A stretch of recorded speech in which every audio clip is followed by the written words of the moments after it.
തൃശൂരിൽ ദേശീയപാതയിൽ നടന്ന സിനിമാ സ്റ്റൈൽ സ്വർണ്ണ കവർച്ചയുടെ ഏതാനും ചില എക്സ്ക്ലൂസീവ് ദൃശ്യങ്ങളാണ് നിങ്ങളിപ്പോൾ കണ്ടത്. ഇന്നലെ രാവിലെയായിരുന്നു തൃശൂരിൽ കോയമ്പത്തൂരിൽ നിന്നും സ്വർണവുമായി എത്തിയ സ്വർണ്ണ വ്യാപാരിയെയും സുഹൃത്തിനെയും ആക്രമിച്ച് കാറടക്കം തട്ടിക്കൊണ്ടുപോയി സ്വർണം കവരുന്ന ഒരു സംഭവം ഉണ്ടായത്. 2.5 കിലോ സ്വർണം കവർച്ചാ സംഘം തട്ടിയെടുത്തു എന്നാണ് പുറത്തു വരുന്ന വിവരങ്ങൾ. ദേശീയപാതയിൽ കുതിരാന് സമീപം ക്യാമറകളില്ലാത്ത പ്രദേശം നോക്കി ഈ സ്വർണ്ണ വ്യാപാരിയും സുഹൃത്തും സഞ്ചരിച്ചിരുന്ന കാറിനെ 3 കാറുകളിലായെത്തിയ കവർച്ചാ സംഘം തടയുകയും ഇതിനുശേഷം സ്വർണ്ണ വ്യാപാരിയെയും സുഹൃത്തിനെയും കാറുമടക്കം തട്ടിക്കൊണ്ടുപോയാണ് ഇവർ സ്വർണം കവരുന്നത്.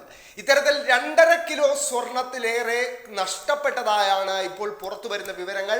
അക്രമികളെത്തിയ കാറിന്റെ വിശദാംശങ്ങളടക്കം പരിശോധിച്ചുകൊണ്ട് കേരള പോലീസ് ഊർജിതമായ അന്വേഷണം ആരംഭിച്ചു കഴിഞ്ഞു.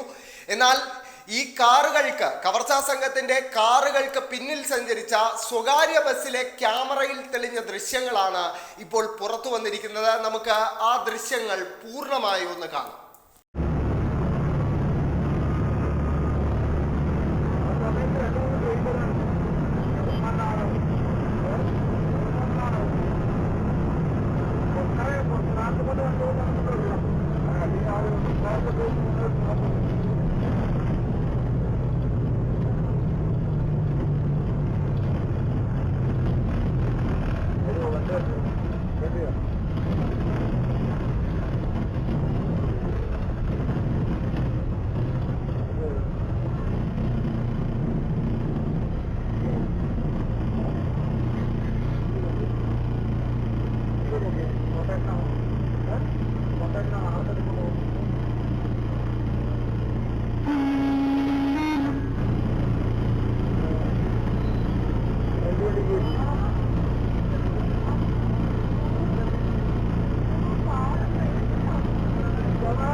Yep.